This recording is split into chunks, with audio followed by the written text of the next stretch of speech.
अंत भला तो सब भला। रोली की शादी उसके माँ बाप एक आलसी लड़के से करा देते हैं। चलो, रोली की शादी हुई और हमने गंगा नहाई। और क्या, बेटियां तो होती ही हैं बोझ। हाँ, पर अब क्या चिंता, उतार तो दिया बोझ तुमने। अब वो लोग समझे। ससुराल में रोली का पति कहता है, देखो, मैं कोई काम नहीं करता। ये बात तुम्हारे मम्मी पापा को बता दी थी मैंने। अब जो किराया आता है दुकान का, उसी से घर का गुजारा करना है। कभी भूल से भी कोशिश ना करना किसी चीज की डिमांड की। क्या मम्मी पापा को पता था कि आप कोई काम नहीं करते? और क्या, बड़ा अच्छे से पता था। उन लोगों को तो तुम बोझ लगती थी। बोल रहे थे कि बस शादी कर लो, और कोई मतलब नहीं है। रोली को ये सुनकर बहुत गुस्सा आता है, लेकिन करती भी तो क्या, क्योंकि वो जानती थी कि उसके माता पिता ऐसे ही हैं। जैसे तैसे रोली दिन काट रही थी। रोली को एक प्यारी सी बेटी होती है। धीरे धीरे वो बड़ी होती है और उसके साथ उसकी जरूरतें भी बढ़ती जाती है। सुनिए जी, अब तो सिमी बड़ी हो रही है, उसका स्कूल में दाखिला कराना है। मैंने अब तक तो जैसे तैसे समय काट लिया, लेकिन मैं बच्ची की परवरिश में कोई कमी नहीं रखूंगी। अरे क्या है यार, अब तो लगता है कोई ना कोई काम ढूंढना ही पड़ेगा। अब पति रोज काम की तलाश में जाता और बिना किसी काम के वापस आ जाता। रोली समझ जाती है कि पति के अंदर अब काम करने की क्षमता नहीं है। वो बेटी को उच्च शिक्षा देने के लिए कुछ करना चाहती थी, लेकिन करती तो क्या करती। एक दिन रोली की सहेली कहती है, रोली, मेरी कोई औलाद नहीं है। अगर तू मेरी औलाद को जन्म दे तो मैं तुझे तेरे मुंह मांगे पैसे दूंगी। अरे, तेरी औलाद को मैं कैसे जन्म दे सकती हूँ? सरोगेसी से। बच्चा मेरा और वैभव का ही होगा, लेकिन कोख तेरी होगी। ये संभव है रोली। रोली कुछ सोचकर कहती है, मुझे मंजूर है, लेकिन मैं इसका 2 लाख रुपया लूंगी। अरे कोई बात नहीं, मुझे मंजूर है। रोली खुश हो जाती है कि एक बच्चा पैदा करने का उसे 2 लाख रुपया मिलेगा। वो घर आकर पति को बताती है, वो भी खुश हो जाता है। अब क्या था, डॉक्टर के पास जाकर सहेली का बच्चा रोली की कोख में पलने लगता है। मुझे 20,000 चाहिए मेरे बेटी के एडमिशन के लिए। हाँ हाँ ठीक है, मैं उसके एडमिशन से लेकर सारे खर्चे उसके अकाउंट में डाल रही हूँ। रोली की बेटी का एडमिशन हो जाता है। रोली को लगता है कि वो अब सब कुछ ठीक कर देगी। दिन और महीने आगे बढ़ते हैं। अब एक दिन, एक बात कहूं जी, काश इस बच्चे को मैं रख पाती। मैं अब इससे काफी जुड़ गई हूँ। अरे यार, पता नहीं किसका बच्चा है। अपने पास है ना अपनी मुन्नी।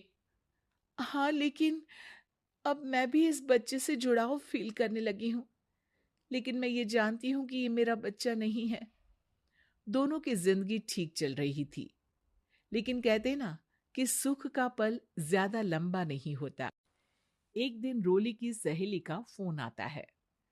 रोली, मुझे अब ये बच्चा नहीं चाहिए। मैं अपने पति को छोड़ रही हूँ। अरे लेकिन मुझे पैसों की जरूरत है। बच्चा तुम्हारा है, मैं क्या करूंगी?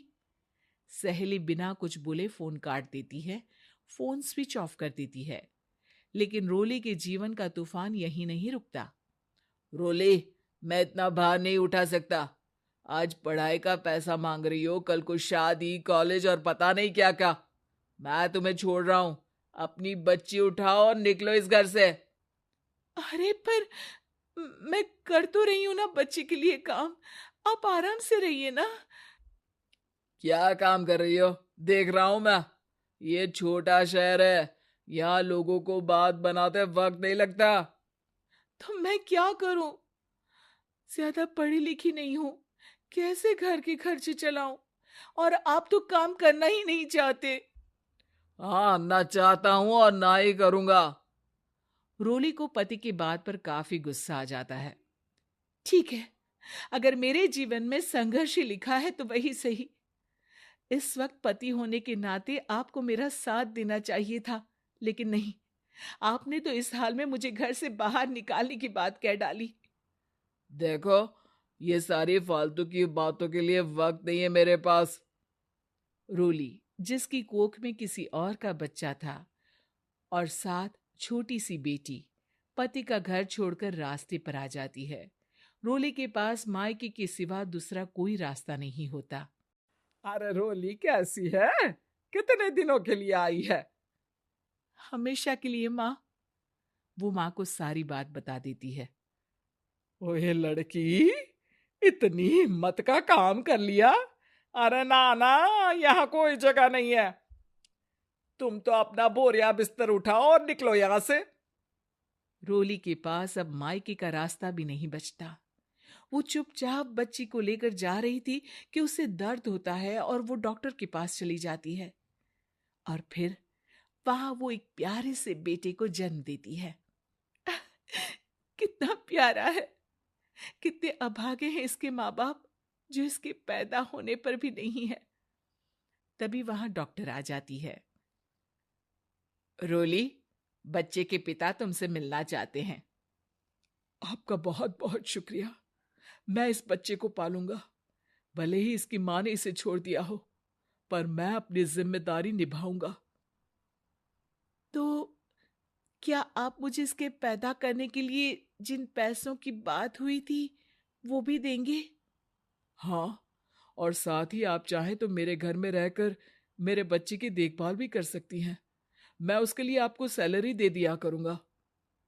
रोली को लगता है कि जैसे भगवान ने उसके लिए सुकून का रास्ता खोल दिया। वो अब मुकेश के साथ उसके घर चली जाती है, जहां रहकर वो उस बच्चे की देखरेख करती है। अब मुकेश के घर को रोली अच्छे से संभाल लेती है। उसके लिए खाना बनाने से लेकर बच्चों की देखभाल और घर की देखरेख। धीरे धीरे मुकेश को रोली से प्यार हो जाता है। रोली, तुम्हारी बेटी और मेरा बेटा बिल्कुल भाई बहन की तरह साथ रहते हैं। हाँ, आखिर है तो एक ही कोख के बच्चे, अटैचमेंट तो होगा ही ना। रोली, तुमने घर और मुझे दोनों को संभाल लिया। ये तो मेरा काम है। आपने भी तो मुझे छत दी, जिससे मैं अपनी बेटी की पढ़ाई और भविष्य के लिए पैसे जोड़ सकूं। अब रोली, क्या तुम मुझसे शादी करोगी? अब मैं जानता हूं तुम्हारी भी शादी कुछ खास अच्छी नहीं रही।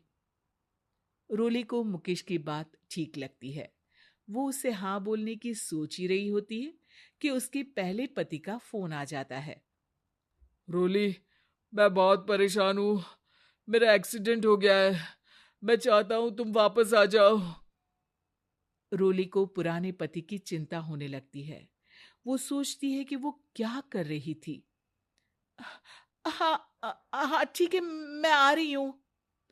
हाँ रोली, आ जाओ, लेकिन बच्ची को कहीं हॉस्टल में छोड़कर आना, क्योंकि मैं नहीं चाहता कि हम लोगों के बीच फिर से वो सारी बातें हो। रोली को समझ आ जाता है कि पति आज भी सुधरा नहीं है। वो पति के पास जाने से इनकार कर मुकेश को हाँ कर देती